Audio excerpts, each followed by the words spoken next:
Well, hello. How are you doing? Today we will be talking about the women in the Bible. Today we will be talking about Esther. Now it came to pass in the days of Ahasuerus, this was the Ahasuerus who reigned over 127 provinces, from India to Ethiopia.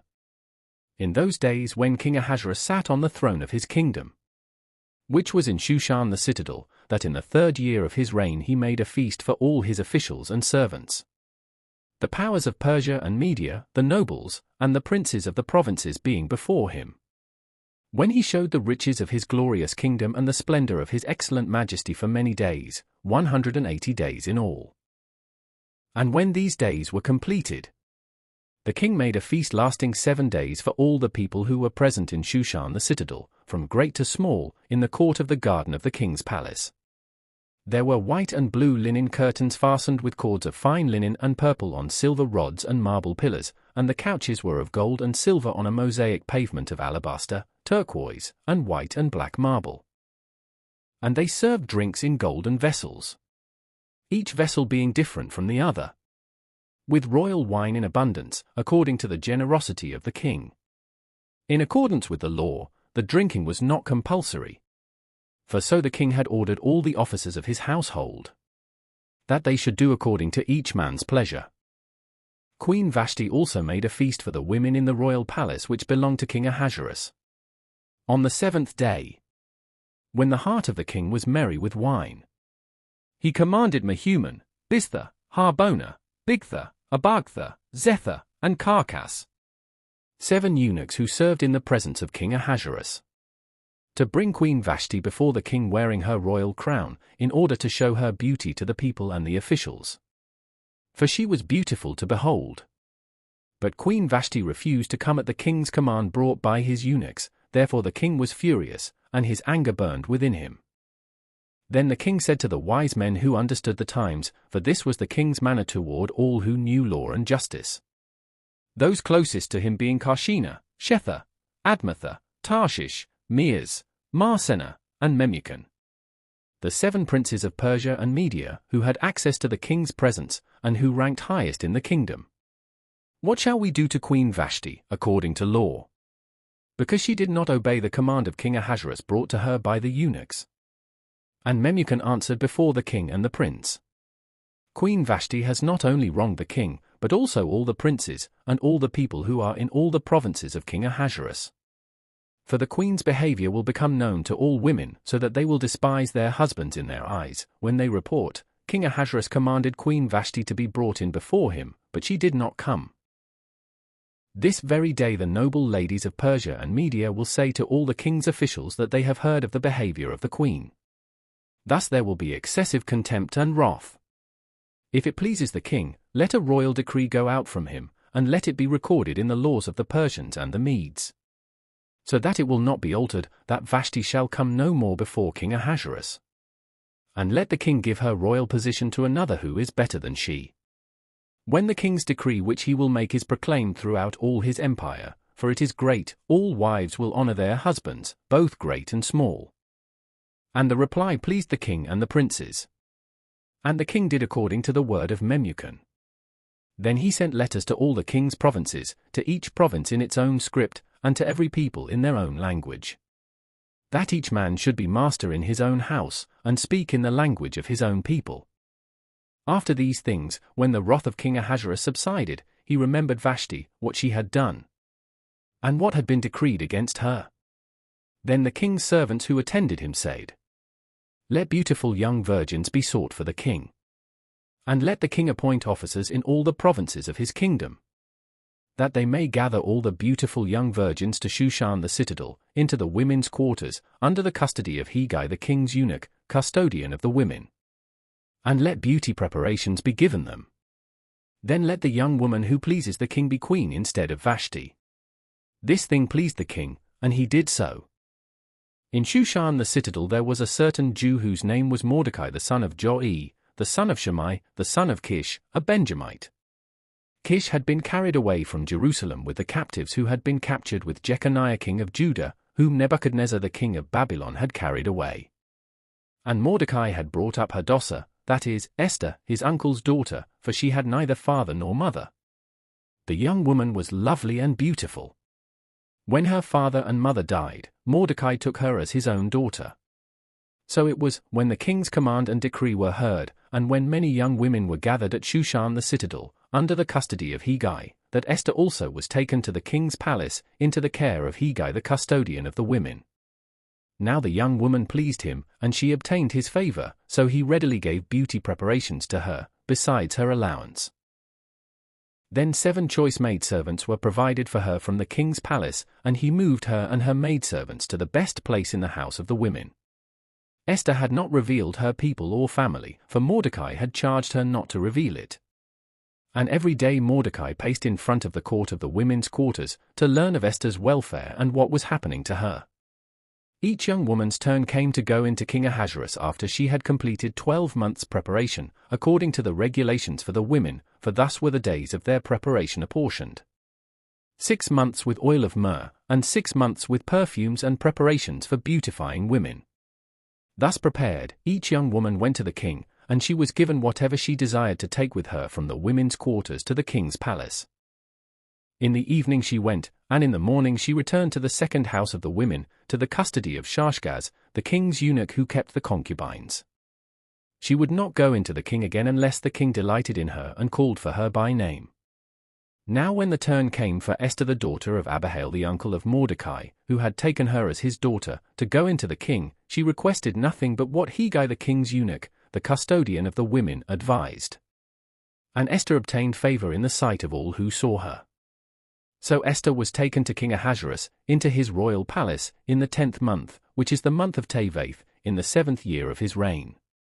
The king loved Eshter more than all the other women, and she obtained grace and favor in his sight more than all the virgins, so he set the royal crown upon her head and made her queen instead of Vashti. Then the king made a great feast, the feast of Eshter, for all his officials and servants, and he proclaimed a holiday in the provinces and gave gifts according to the generosity of a king. When virgins were gathered together a second time, Mordecai sat within the king's gate. Now Eshter had not revealed her family and her people, just as Mordecai had charged her, for Eshter obeyed the command of Mordecai as when she was brought up by him. In those days, while Mordecai sat within the king's gate, 2 of the king's eunuchs, Bigthan and Teresh, doorkeepers, became furious and sought to lay hands on King Ahasuerus. So the matter became known to Mordecai, who told Queen Eshter, and Eshter informed the king in Mordecai's name. And when an inquiry was made into the matter, it was confirmed, and both were hanged on a gallows, and it was written in the book of the Chronicles in the presence of the king. After these things King Ahasuerus promoted Haman, the son of Hammedatha the Agagite, and advanced him and set his seat above all the princes who were with him. And all the king's servants who were within the king's gate bowed and paid homage to Haman, for so the king had commanded concerning him. But Mordecai would not bow or pay homage.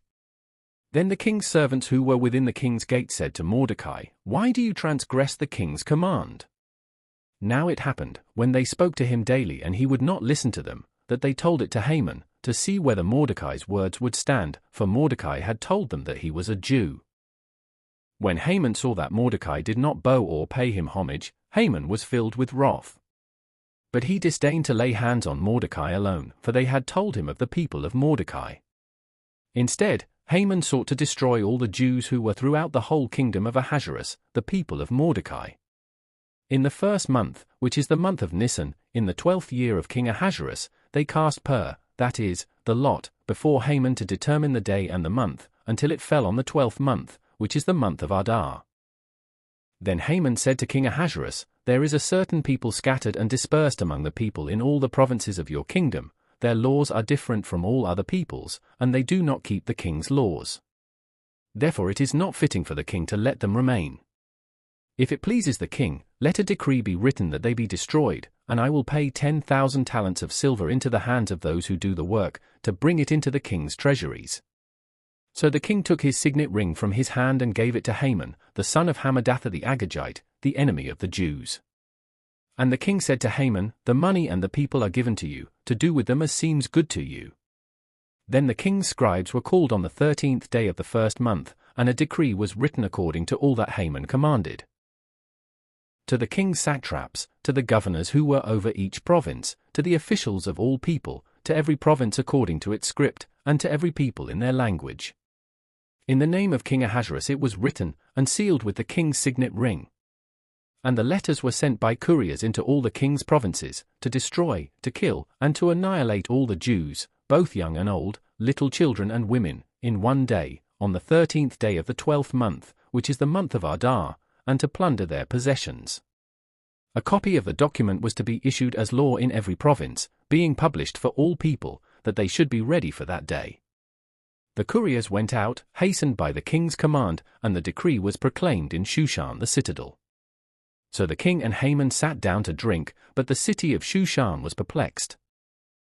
When Mordecai learned all that had happened, he tore his clothes and put on sackcloth and ashes, and went out into the midst of the city. He cried out with a loud and bitter cry. He went as far as the front of the king's gate, for no one might enter the king's gate clothed with sackcloth. And in every province where the king's command and decree arrived, there was great mourning among the Jews, with fasting, weeping, and wailing, and many lay in sackcloth and ashes. So Esther's maids and eunuchs came and told her, and the queen was deeply distressed. Then she sent garments to clothe Mordecai and take his sackcloth away from him, but he would not accept them. Then Esther called Hathach, one of the king's eunuchs whom he had appointed to attend her, and she gave him a command concerning Mordecai, to learn what and why this was. So Hathach went out to Mordecai in the city square that was in front of the king's gate. And Mordecai told him all that had happened to him, and the sum of money that Haman had promised to pay into the king's treasuries to destroy the Jews. He also gave him a copy of the written decree for their destruction, which was given at Shushan, that he might show it to Esther and explain it to her, and that he might command her to go in to the king to make supplication to him and plead before him for her people. So Hathach returned and told Esther the words of Mordecai. Then Esther spoke to Hathach, and gave him a command for Mordecai. All the king's servants and the people of the king's provinces know that any man or woman who goes into the inner court to the king, who has not been called, he has but one law, put all to death, except the one to whom the king holds out the golden scepter, that he may live. Yet I myself have not been called to go into the king these 30 days. So they told Mordecai Esther's words. And Mordecai told them to answer Esther. Do not think in your heart that you will escape in the king's palace any more than all the other Jews. For if you remain completely silent at this time, relief and deliverance will arise for the Jews from another place, but you and your father's house will perish. Yet who knows whether you have come to the kingdom for such a time as this? Then Esther told them to reply to Mordecai, Go, gather all the Jews who are present in Shushan, and fast for me, and neither eat nor drink for 3 days, night or day. My maids and I will fast likewise. And so I will go to the king, which is against the law, and if I perish, I perish. So Mordecai went his way and did according to all that Esther commanded him. Now it happened on the 3rd day that Esther put on her royal robes and stood in the inner court of the king's palace, across from the king's house, while the king sat on his royal throne in the royal house, facing the entrance of the house. So it was, when the king saw Queen Esther standing in the court, that she found favor in his sight, and the king held out to Esther the golden scepter that was in his hand. Then Esther went near and touched the top of the scepter. And the king said to her, What do you wish, Queen Esther? What is your request? It shall be given to you, up to half the kingdom. So Esther answered, If it pleases the king, let the king and Haman come today to the banquet that I have prepared for him.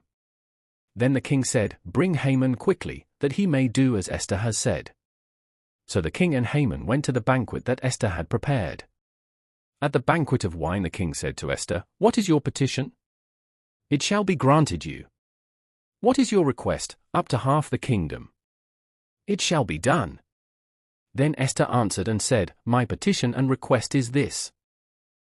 If I have found favor in the sight of the king, and if it pleases the king to grant my petition and fulfill my request, then let the king and Haman come to the banquet which I will prepare for them, and tomorrow I will do as the king has said.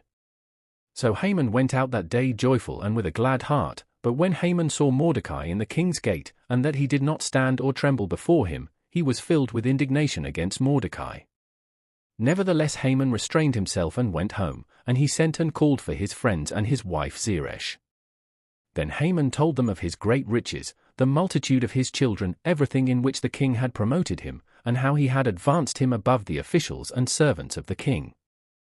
Moreover, Haman said, "Besides, Queen Esther invited no one but me to come in with the king to the banquet that she prepared, and tomorrow I am again invited by her, along with the king. Yet all this avails me nothing, so long as I see Mordecai the Jew sitting at the king's gate." Then his wife Zeresh and all his friends said to him, "Let a gallows be made 50 cubits high, and in the morning suggest to the king that Mordecai be hanged on it, then go merrily with the king to the banquet." And the thing pleased Haman, so he had the gallows made. That night the king could not sleep. So one was commanded to bring the book of the records of the Chronicles, and they were read before the king. And it was found written that Mordecai had told of Bigthana and Teresh, two of the king's eunuchs, the doorkeepers who had sought to lay hands on King Ahasuerus. Then the king said, "What honor or dignity has been bestowed on Mordecai for this?" And the king's servants who attended him said, "Nothing has been done for him." So the king said, "Who is in the court?" Now Haman had just entered the outer court of the king's palace to suggest that the king hang Mordecai on the gallows that he had prepared for him. The king's servant said to him, "Haman is there, standing in the court." And the king said, "Let him come in." So Haman came in, and the king asked him, "What shall be done for the man whom the king delights to honor?" Now Haman thought in his heart, "Whom would the king delight to honor more than me?" And Haman answered the king, "For the man whom the king delights to honor, let a royal robe be brought which the king has worn, and a horse on which the king has ridden, which has a royal crest placed on its head. Then let this robe and horse be delivered to the hand of one of the king's most noble princes, that he may array the man whom the king delights to honor. Then parade him on horseback through the city square, and proclaim before him, 'Thus shall it be done to the man whom the king delights to honor.'" Then the king said to Haman, "Hurry, take the robe and the horse, as you have suggested, and do so for Mordecai the Jew who sits within the king's gate. Leave nothing undone of all that you have spoken." So Haman took the robe and the horse, arrayed Mordecai, and led him on horseback through the city square, and proclaimed before him, "Thus shall it be done to the man whom the king delights to honor." Afterward Mordecai went back to the king's gate. But Haman hurried to his house, mourning and with his head covered. When Haman told his wife Zeresh and all his friends everything that had happened to him, his wise men and his wife Zeresh said to him, "If Mordecai, before whom you have begun to fall, is of Jewish descent, you will not prevail against him but will surely fall before him." While they were still talking with him, the king's eunuchs came, and hastened to bring Haman to the banquet which Esther had prepared. So the king and Haman went to dine with Queen Esther. And on the second day, at the banquet of wine, the king again said to Esther, "What is your petition, Queen Esther?" "It shall be granted you." "And what is your request, up to half the kingdom?" "It shall be done." Then Queen Esther answered and said, "If I have found favor in your sight, O king, and if it pleases the king, let my life be given me at my petition, and my people at my request. For we have been sold, my people and I, to be destroyed, to be killed, and to be annihilated. Had we been sold as male and female slaves, I would have held my tongue, although the enemy could never compensate for the king's loss." So King Ahasuerus answered and said to Queen Esther, "Who is he, and where is he, who would dare presume in his heart to do such a thing?" And Esther said, "The adversary and enemy is this wicked Haman." So Haman was terrified before the king and queen.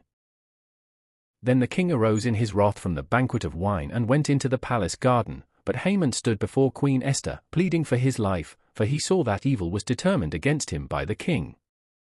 When the king returned from the palace garden to the place of the banquet of wine, Haman had fallen across the couch where Esther was. Then the king said, "Will he also assault the queen while I am in the house?" As the word left the king's mouth, they covered Haman's face. Now Harbona, one of the eunuchs, said to the king, "Look! The gallows, 50 cubits high, which Haman made for Mordecai, who spoke good on the king's behalf, is standing at the house of Haman." Then the king said, "Hang him on it."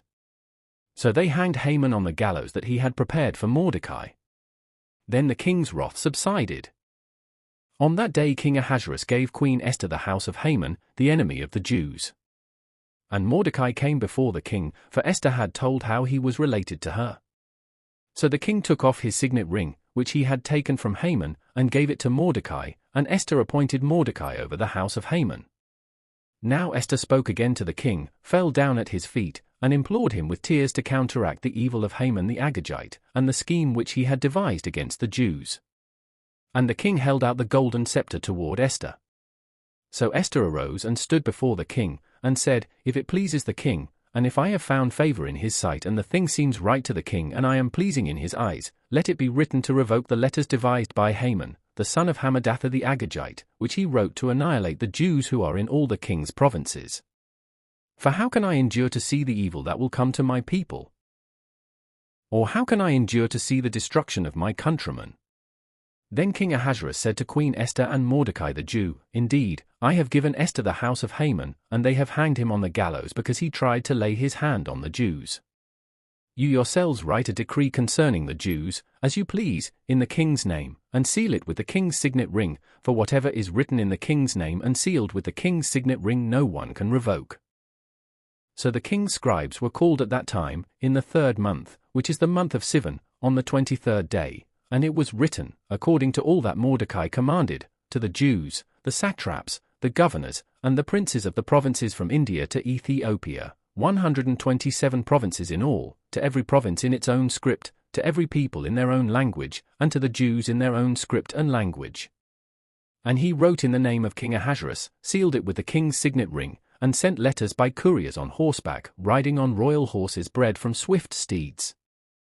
By these letters the king permitted the Jews who were in every city to gather together and protect their lives, to destroy, kill, and annihilate all the forces of any people or province that would assault them, both little children and women, and to plunder their possessions, on one day in all the provinces of King Ahasuerus, on the 13th day of the 12th month, which is the month of Adar. A copy of the document was to be issued as a decree in every province and published for all people, so that the Jews would be ready on that day to avenge themselves on their enemies. The couriers who rode on royal horses went out, hastened and pressed on by the king's command. And the decree was issued in Shushan the citadel. So Mordecai went out from the presence of the king in royal apparel of blue and white, with a great crown of gold and a garment of fine linen and purple, and the city of Shushan rejoiced and was glad. The Jews had light and gladness, joy and honor. And in every province and city, wherever the king's command and decree came, the Jews had joy and gladness, a feast and a holiday. Then many of the people of the land became Jews, because fear of the Jews fell upon them.